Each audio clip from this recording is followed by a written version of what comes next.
Bollywood star heroine Deepika Padukone త్వరలోనే మళ్లీ camera ముందుకు రానుంది. తల్లైన తర్వాత కొద్ది రోజులుగా సినిమాలకు దూరంగా ఉంటోన్న ఆమె మళ్లీ ముఖానికి రంగు వేసుకునేందుకు రెడీ అయింది.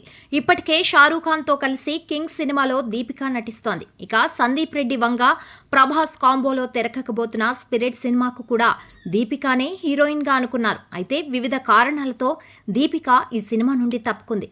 బదులుగా ఆమె స్థానంలో తృప్తి దిమ్రీని కథానాయికగా ఎంచుకున్నారు. కాగా ఒక బిడ్డకు తల్లి అయిన దీపికా పదుకొనే రోజుకు 8 గంటలు మాత్రమే పనిచేస్తాననడం, ఎక్కువ పారితోషికం కూడా అడగడంతో సందీప్ రెడ్డి వంగానే దీపికాను తప్పించాడని వార్తలు వచ్చాయి.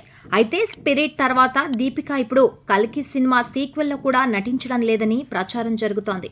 కల్కి 2898 AD అనే తెలుగు పాన్ ఇండియా చిత్రంలో దీపికా పదుకొనే కీలక పాత్ర పోషించింది.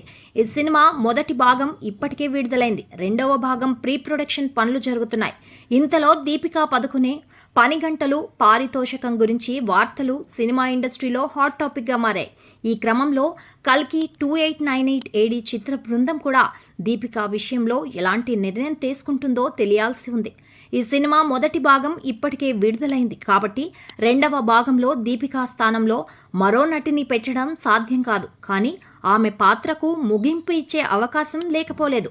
ఇటీవల ఈ వివాదం గురించి మాట్లాడిన దీపికా పదుకొనే నా సినిమాలు ఆ హీరోల సినిమాల మాదిరిగానే విజయవంతమవుతాయి అని చెప్పింది.